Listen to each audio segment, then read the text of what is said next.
There is a taste in here that you cannot find in other vegetables. And the more you eat, the more it's become tasty, and you keep on, asking for it. What this farmer in Hawaii is talking about is not a vegetable, it's a tree. And while Vicky Domingo says it has an unusual flavor, there's more to this tree than meets the taste buds.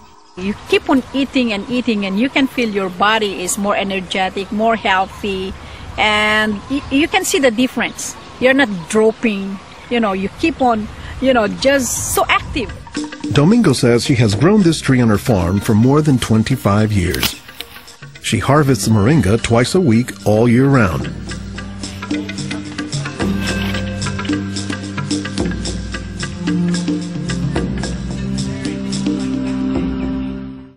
Domingo says there are many nutritional and medicinal uses for moringa.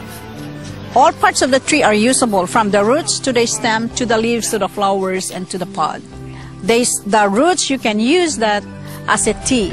And then the trunk, you can scrape it, squeeze it, get the juice, put in your cut skin, and your skin will heal. Dr. Will McClatchy is an ethnobotanist at the University of Hawaii. He studies the ways that humans interact with plants. Moringa is one of these trees that is a multi-purpose plant that fulfills such a high percentage of kind of basic needs that when people get used to using it, they really can't see what it's like to live without it. And many cultures don't. Today, moringa is used as a remedy and, in essence, a multivitamin in many of the world's warmest regions.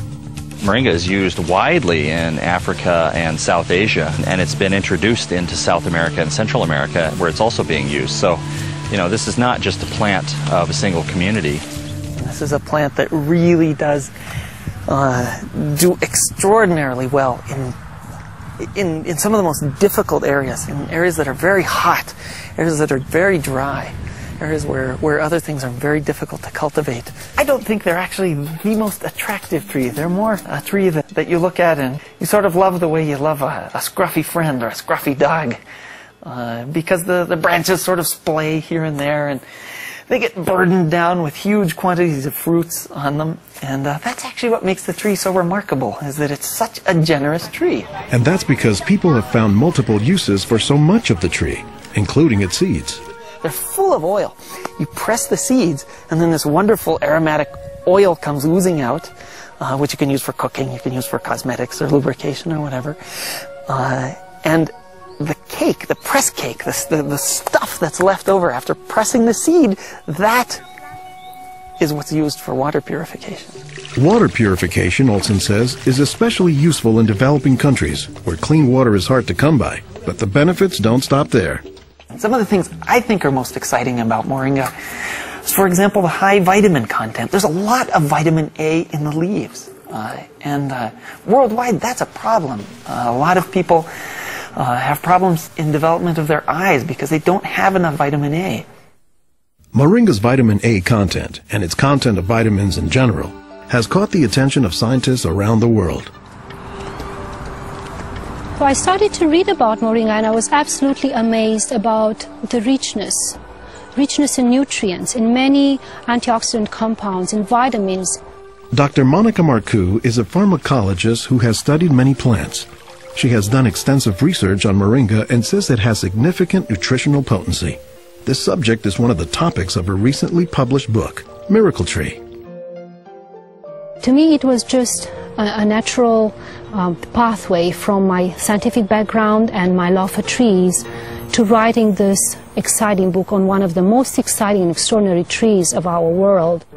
Marcoux spends much of her time looking at trees and plants, both as a pharmacologist and as an artist. While Marcoux, the nature photographer, is grabbing shots of plants, Marcoux, the pharmacologist, says she has a bigger concern. We are having an epidemic of cancer and cardiovascular diseases and many other chronic diseases. It's because we basically do not eat what we are supposed to eat. Most of the plants are famous for a particular type of nutrient, like, for instance, the orange or the lemon is famous for a high content of vitamin C. The spinach, for instance, on the other hand, is famous for its iron content. Moringa is very unusual because this single plant contains a wide variety of nutrients, but also in quite very high amounts. Marcoux says this concentration of nutrients combined with low calories and low sodium content makes moringa an ideal energy food or supplement that can help offset the typically unhealthy Western diet. Many of the Westerners are also deficient in antioxidant and anti-aging substances that are mostly found in plants. Antioxidants, according to the National Institutes of Health, protect the body's cells and may prevent cancer. And Marcoux says moringa is a treasure trove of antioxidants that happen to work hand in hand. Antioxidant substances and antioxidant vitamins work together in the body. For instance, it's known that selenium works better in the presence of vitamin E. Moringa has high amounts of selenium and has also vitamin E. Moringa is well known for being a good source of leafy green vegetable protein. And you don't get a lot of protein out of many vegetable foods other than like beans and things like that. So getting it out of the leaves is really a big deal. And while there are a few other plants like soy that are protein rich, Olson says moringa is special. I have a lot of food allergies. I'm allergic to wheat, I'm allergic to eggs. Soy tends to be a fairly highly allergenic food. It causes allergies easily in many people. We think that this is because of the form that some of the proteins are in soy. They're apparently in a form that's very simple and fairly easy for the body to assimilate in moringa. According to the United States Department of Agriculture, moringa contains 18 of the 20 amino acids, building blocks of proteins that are found in the human body. And, says Marcoux, moringa is one of the few plants that contains all of the essential amino acids. Moringa contains all the 9 essential amino acids that actually we cannot produce. Their presence, but also their ratio, is very beneficial, and it is estimated that this ratio is very good for absorption and for being bioavailable to our bodies.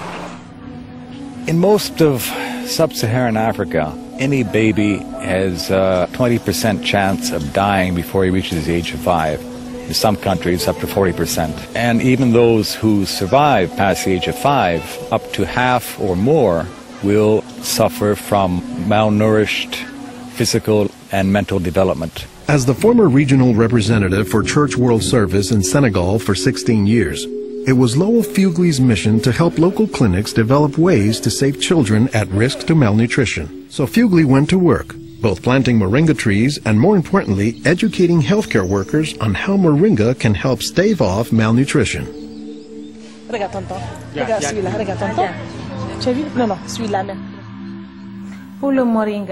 I was trained in 1998, and right away we saw the virtues of using moringa because of its very high nutritional value. So we began using it right away on an experimental basis. Healthcare workers learned to grow their own moringa trees, dry the leaves, and pound them into powder, maintaining all the nutrients. Nursing mothers were taught to add a spoonful of moringa to their food morning, day, and night to increase their milk production. They were also told to add moringa to all of their family's meals. As people changed their habits, Fugley says the results were clear, especially among children. They'll look happier, they'll have more energy, they'll smile. When they came to the clinic, limp, eyes drooping, no energy, and within 3 weeks, you see them bigger, healthier, and smiling. We observed that it was much, much more effective than the classic system we had been using, which was based on imported and costly products, such as milk powder, sugar, and vegetable oil. With moringa, people can go into town and find it themselves. Our diets are pretty bad, although they are improving. But one of the reasons they're improving is because we're starting to adopt more and more of these kinds of plants. I've been in villages where the only trees that survive and grow well are Moringa oleifera, which is really amazing when you consider how many useful things the tree provides. Moringa it comes very close to being a perfect source of nutrients in terms of variety and concentration. So that is, I think, very unique about this moringa tree.